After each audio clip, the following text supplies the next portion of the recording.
खोल ज्ञान देतं की कोणतं आमचं कर्म आम्हाला पुढच्या जन्मात कोणत्या योनीमध्ये नेतं हे सगळं भागवत आम्हाला शिकवतं. हे कोण होते?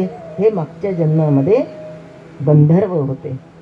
यांनी काय केलं होतं? मदिरा प्राशन केली होती आणि विवस्त्र होऊन सरोवरामध्ये जलक्रीडा करत होते. आणि भगवंताला हे आवडलं नाही. मग देवर्षी नारदांनी त्यांना बघितलं आणि मग देवर्षी नारदांनी त्यांना शाप दिला होता की तुम्ही पुढचा जन्म वृक्ष योनीमध्ये. पुरा नारद शापेन वृक्षतां प्रापिती पदात नलकुबर मणिग्रीवा इति ख्यातो श्रियान्वितो. म्हणजे आम्ही कोणते कर्म करतो त्यानुसार पुढचा जन्म आम्हाला ठरलेला असतो. आणि मग भगवंतांनी ते गाडी करत ते उखळ नेलं आणि ही 2 झाडं उन्मळून पडली. पण ती नुसती उन्मळून पडली का? नाही. आधी त्यांनी काय केलं? वाणी गुणानुकथने श्रवणो कथायाम हस्तौ च कर्मसु मनस्तव पादयोर्नः स्मृत्यां शिरस्तव निवास जगत प्रमाणे दृष्टीही सताम दर्शनेस्तु भवत्तु नामम भवत्तु नानम. यांनी काय केलं? नलकुबर आणि मणिग्रीव हे प्रभूला वंदन करतात, त्यांची स्तुती करतात. काय म्हणतात? हे प्रभू, आम्ही आपणाला अधिक काही मागत नाही, पण आमची वाणी ही तुमच्या गुणगायनामध्ये रंगून जाओ. आमचे हात तुझ्या पूजेमध्ये राहो. आमचे कान हे सातत्याने तुझं भजन कीर्तन श्रवण करो. आमचे चरण हे केवळ आणि केवळ तुझ्या मंदिरामध्ये येण्यासाठी कामी येऊ. आणि आमचं मस्तक हे तुझ्या निवास रूप जिथे आहे तिथे राहो. आमची दृष्टी केवळ आणि केवळ तुझी मूर्ती बघण्यासाठीच लागावी. अशा पद्धतीने यांनी भगवंताची स्तुती केली आणि स्तुती करत करत भगवंतांनी यांना मुक्त केलं. म्हणजे जो कोणी भगवंताचं गुणवर्णन गातो, स्तुती करतो, भगवंत त्याला ज्या कोणत्या योनीमध्ये असेल तिथून मुक्त करतो. म्हणून भगवंताचं गुणवर्णन करणं हे अतिशय गरजेचं आहे.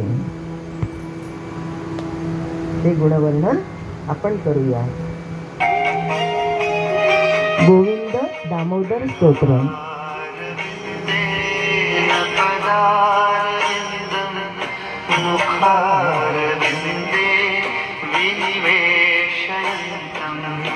वटस्य पत्रस्य पुटे शयानं बालं मुकुन्दं मनसा स्मरामि.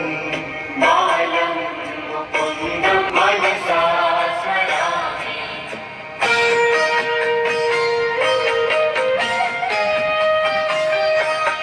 श्रीकृष्ण गोविन्द रे मुरारे हे नाथ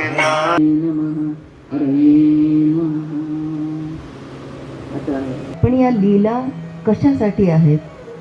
तर हे सगळे जे राक्षस आहेत ते अविद्या आहेत, अज्ञान. स्वरूप विस्मृती, स्वरूपाची विस्मृती म्हणजे ओळख नसणं. का?